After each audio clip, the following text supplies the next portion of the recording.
Hai semuanya, nama saya Daun. Saya di sini ingin mendemokan aplikasi mobile yang saya buat, yaitu aplikasi reservasi parkir yang ada di Surabaya. Nah, kenapa saya membuat aplikasi ini? Karena seperti yang kita ketahui, Surabaya sendiri adalah kota kedua terbesar di Indonesia, yang berarti jumlah kendaraan dan jumlah parkiran yang ada di Surabaya tidak sebanding. Sehingga kalau kita pergi ke suatu tempat, kita tidak tahu apakah lokasi parkir tersebut penuh atau lokasi parkir tersebut sudah terisi atau ada slot parkir yang masih kosong.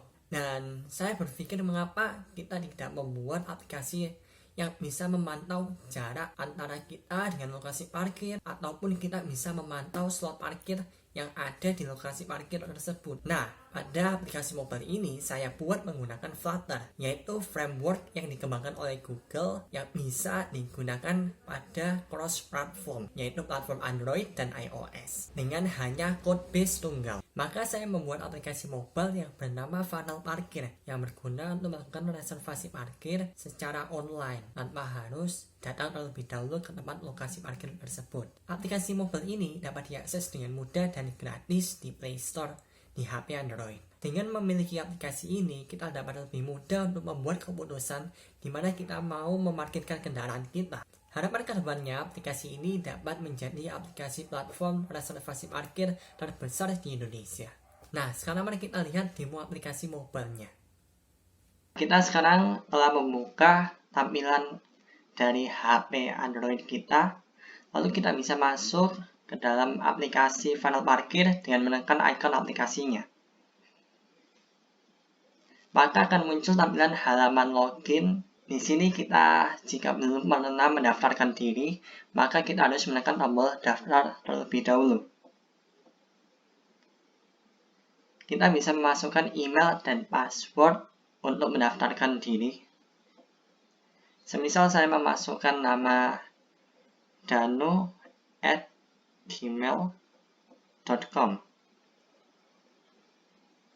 dan passwordnya 123456. Setelah selesai, kita tekan tombol daftar. Maka akan muncul tampilan notifikasi bahwa Anda berhasil terdaftar sebagai user. Tekan OK. Maka secara otomatis diarahkan kembali ke halaman login. Sekarang kita bisa login melalui email dan password yang telah kita daftarkan sebelumnya, yaitu dano@gmail.com. Lalu kita masukkan password 123456. Lalu kita tekan masuk. Nah, untuk pertama kali, setelah kita masuk loginnya, akan muncul tampilan bahwa kita harus mengaktifkan GPS lokasi kita. Kita tekan OK. Maka kita akan langsung diarahkan ke halaman setting, di mana kita harus mengaktifkan location-nya. Ini sebelumnya off, maka kita harus on-kan terlebih dahulu. Setelah selesai, kita back. Maka di kiri tampilan masing-masing parkiran akan muncul jarak antara kita dengan lokasi parkir yang kita tuju. Ini semua telah terurut dari posisi terdekat. Ini 18,04 km, ini 18,21 km, dan paling bawah 20,70 km. Dan di sini juga terdapat tampilan slot mobil dan jumlah slot motornya, sehingga kita dapat melihat apakah lokasi parkir ini slot mobil atau motornya penuh atau sedang kosong. Lalu di sebelah bagian bawah ini ada 4 tab, yaitu home, notifikasi, aktivitas, dan profile. Notifikasi berguna untuk menampilkan transaksi-transaksi yang terjadi, maka akan dinotifikasikan di sini. Lalu ada aktivitas, yaitu melihatkan transaksi yang sedang kita lakukan ketika menggunakan aplikasi ini. Lalu ini ada riwayat, yaitu transaksi-transaksi yang sudah kita lakukan akan terdaftar di sini sebagai riwayat. Kemudian ada lagi profile, yaitu di sini menampilkan nama dari profile, emailnya, password, kita bisa ganti password, tentang funnel parkir secara ketentuan, ataupun kita ingin keluar bisa juga. Kita juga bisa edit profilnya, nama profilnya. Semisal saya kasih nama Danu. Kalau kita tekan update, maka dia akan berhasil mengupdate nama profilnya. Jika kita lihat profilnya lagi, namanya akan berganti sebagai Danu. Pada aplikasi ini kita memiliki 3 kasus, di mana kasus yang pertama adalah berhasil, kasus kedua adalah pembatalan parkir, ketiga adalah expired. Jika kita pertama kali membatalkan parkiran, semisal kita masuk memilih salah satu parkiran,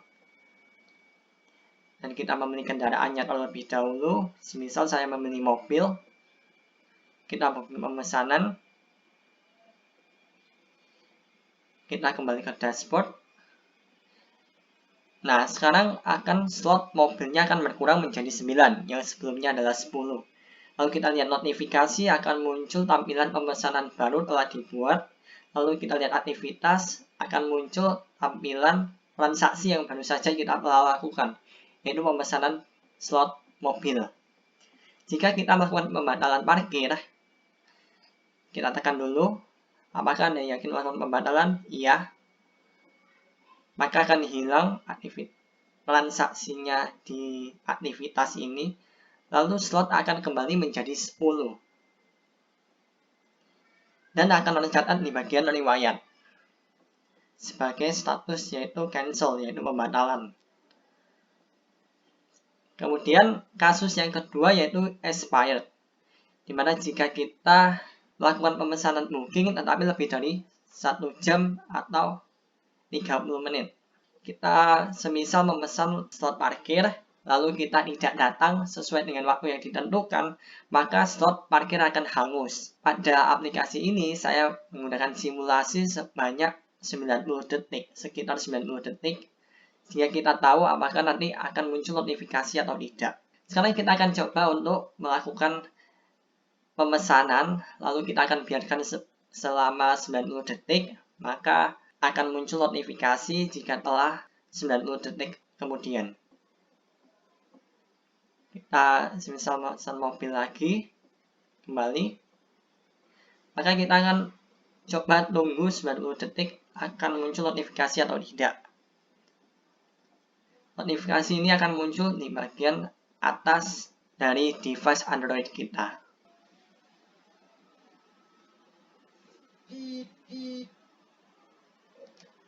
Nah, ini telah muncul tampilan notifikasi atau notifikasi pada bagian atas device Android kita dan mengatakan bahwa notifikasi telah hangus dan mengatakan bahwa transaksi telah hangus. Jika kita klik, maka akan muncul di aplikasi kita slot kembali menjadi 10. Dan jika kita lihat aktivitas, maka aktivitasnya hilang dan riwayat yaitu statusnya adalah expired. Nah, sekarang kita akan mencoba kasus yang terakhir, yaitu kasus di mana transaksi berhasil. Yang pertama, kita harus melakukan pemesanan terlebih dahulu. Kita memilih salah satu lokasi parkir. Lalu kita memilih kendaraan yang ingin diparkirkan. Semisal saya memilih mobil, lalu kita booking pemesanan. Dan muncul tampilan booking berhasil, lalu kembali ke dashboard. Sekarang saatnya kita menuju ke lokasi parkir. Tapi pada aplikasi ini saya menggunakan simulasi mesin parkir, di mana saya menggunakan website sebagai simulasinya, sehingga kita tidak perlu langsung ke lokasi parkir tersebut. Inilah tampilan simulasi mesin parkir yang ada di dalam website. Kita dapat memilih lokasi parkir yang telah dipesan, semisal tadi Maijen Sungkono, yaitu mobil. Nah, di sini berperan sebagai karcis yang keluar dari mesin parkir. Di dalam karcis tersebut terdapat QR code yang bisa di-scan oleh kita ketika kita tiba di lokasi parkir. Sekarang saya akan coba scan QR code, umpamakan bahwa kita telah tiba di lokasi parkir. Sekarang kita akan mencoba melakukan scan QR code pada karcis. simulasi, saya klik tombol scan QR code di bagian tengah bawah. Lalu kita izinkan terlebih dahulu untuk pemakaian menggunakan fitur kamera. Lalu kita scan. Maka akan muncul tampilan berhasil scan QR code dan nomor karcis kita. Tekan OK. Sekarang kita telah mengkonfirmasi diri kita tiba di lokasi parkir. Sekarang, jika kita ingin keluar dari lokasi parkir, kita harus menyerahkan karcis tersebut kepada operator parkir. Karena ini berupa simulasi, maka saya menggunakan QR code, nomor QR code-nya sebagai inputan yang diinput oleh operator parkir. Sekarang kita akan menyalin nomor QR code karcis parkir yang diumpamakan sebagai inputan yang bisa diinputkan oleh operator parkir ketika kita ingin keluar dari lokasi parkir. Kita kopikan ke dalam field ini, karcis QR code. Lalu kita bisa memasukkan plat nomor secara bebas sesuai dengan plat nomor kendaraan dari user yang memakainya.